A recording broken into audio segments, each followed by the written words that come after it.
Salut! Alors aujourd'hui j'ai décidé de changer un petit peu, c'est-à-dire qu'on ne va pas se focaliser sur la grammaire ni sur le vocabulaire, mais plutôt sur la compréhension orale, sur un sujet particulier. Alors pour la plupart du cours, je vais parler en anglais et vous devez tout simplement écouter et essayer de saisir ce que je vous dis. Cette compréhension orale va être sur le Royaume-Uni et la culture britannique. Une fois que le dialogue sera terminé, je vous poserai des questions en français pour voir si vous avez bien compris les renseignements. La transcription du dialogue se trouve dans la description de cette vidéo et il y a aussi la traduction française qui va avec. Mais je vous conseille d'y jeter un coup d'œil après avoir répondu aux questions à la suite du dialogue. Si je parle trop vite pour vous, ou s'il y a des mots que vous ne connaissez pas, ne vous inquiétez pas, l'important c'est que vous compreniez l'essentiel du dialogue pour pouvoir répondre aux questions. Alors, je vous souhaite bonne chance et c'est parti pour le dialogue anglais.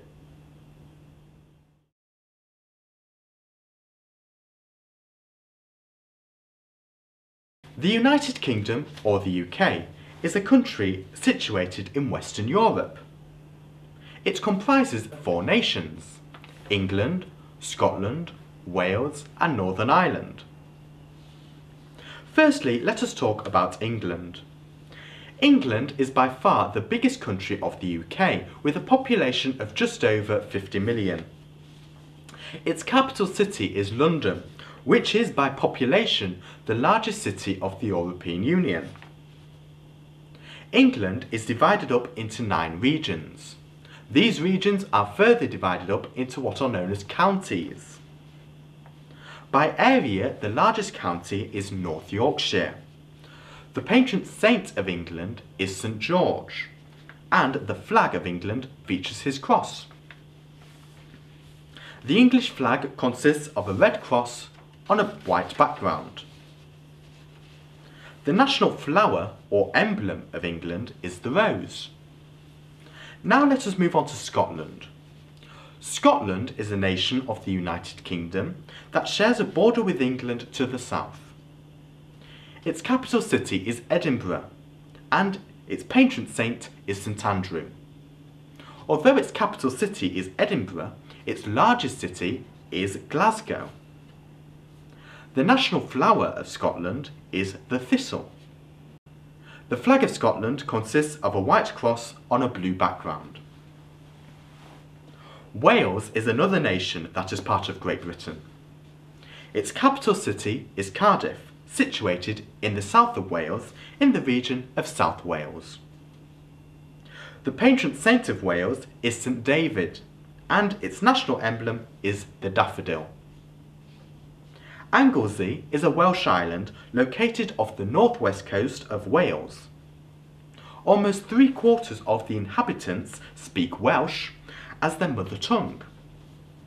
Separated by the Menai Strait from mainland Wales, you can reach the island by means of the Britannia Bridge. Northern Ireland is the smallest nation that makes up the United Kingdom. Northern Ireland should not be confused with the Republic of Ireland, which is not part of the UK. Northern Ireland is the only British nation that is not part of Great Britain. Now I shall talk a little bit about Britain and British culture. The current monarch of Britain is Queen Elizabeth II. She has 4 children and 8 grandchildren. The British national anthem is God Save the Queen and was adopted in 1745. The national motto of the British monarchy is Dieu est mon droit, or God am I right in English. The motto is in French because due to the Norman conquest at the time of the Battle of Hastings in 1066, the French language was used a lot by the English elite. The current Prime Minister of the UK is David Cameron. He became Prime Minister on the 11th of May 2010. The British flag, or the Union Jack, consists of the English, Scottish and Northern Irish flag. It appears on several other flags of former British colonies. For example, Australia, New Zealand and Fiji.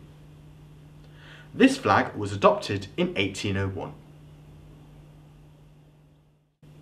Ok, j'espère que vous avez compris la plupart du dialogue. Alors maintenant, je vais poser des questions. Voici la première question. En Angleterre, combien y a-t-il de régions? En Angleterre, combien y a-t-il de régions?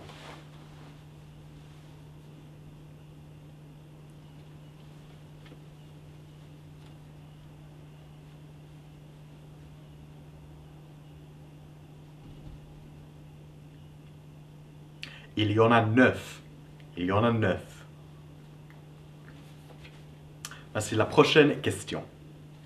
Londres est la ville la plus peuplée de l'Union européenne. Vrai ou faux? Londres est la ville la plus peuplée de l'Union européenne. Vrai ou faux?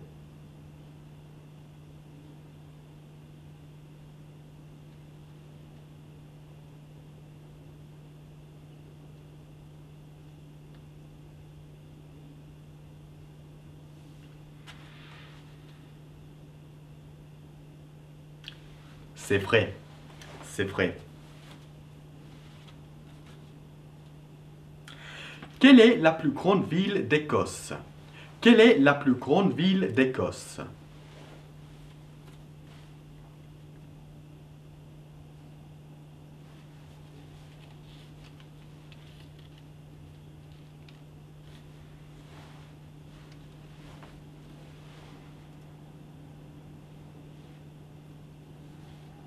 C'est Glasgow. Glasgow, bien que Édimbourg soit la capitale. C'est Glasgow qui est la ville la plus peuplée.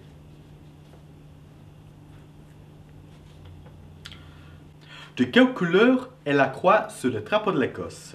De quelle couleur est la croix sur le drapeau de l'Écosse?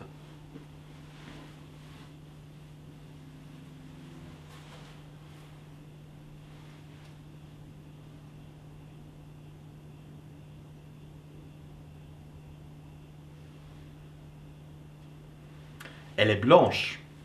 Elle est blanche. Donc il y a une croix blanche sur un fond bleu.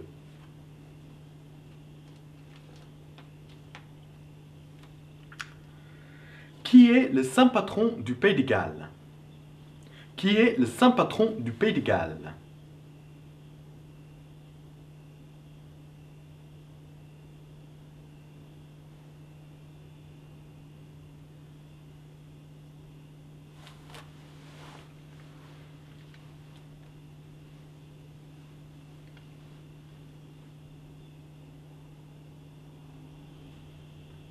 C'est David, ou David de Menevie en français.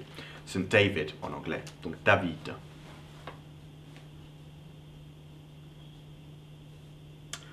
Alors voici une question un peu plus difficile. Quel est le nom du détroit qui sépare l'île d'Angoussie du reste du Pays de Galles? Quel est le nom du détroit qui sépare l'île d'Angoussie du reste du Pays de Galles?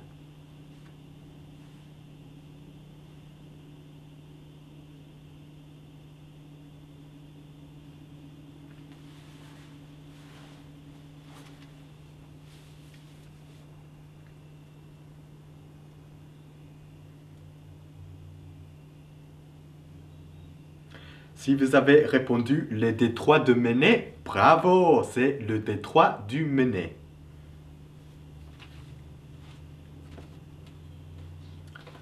Voici la prochaine question.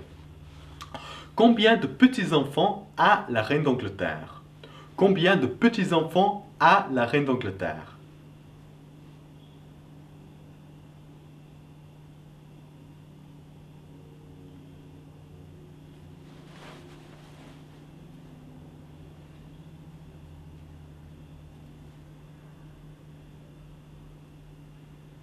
Elle en a 8.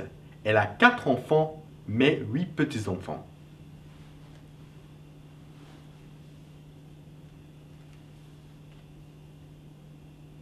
En quelle année l'hymne national du Royaume-Uni fut-il adopté pour la première fois?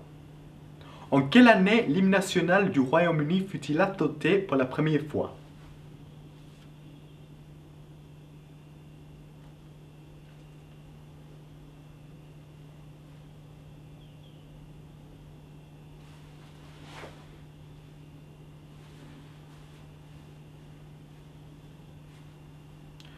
C'était en 1745. 1745.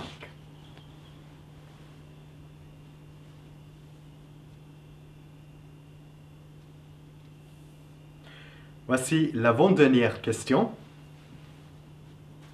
En quelle année David Cameron est-il devenu Premier ministre du Royaume-Uni? En quelle année David Cameron est-il devenu Premier ministre du Royaume-Uni?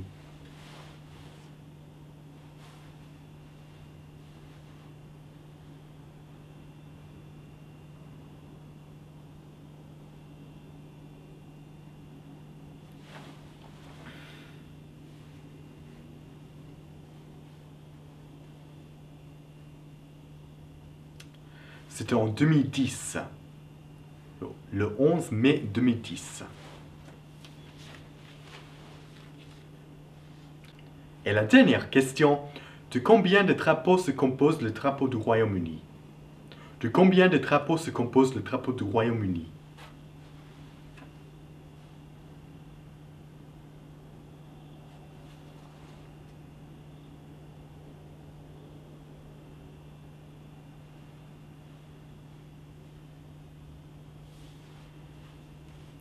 Trois.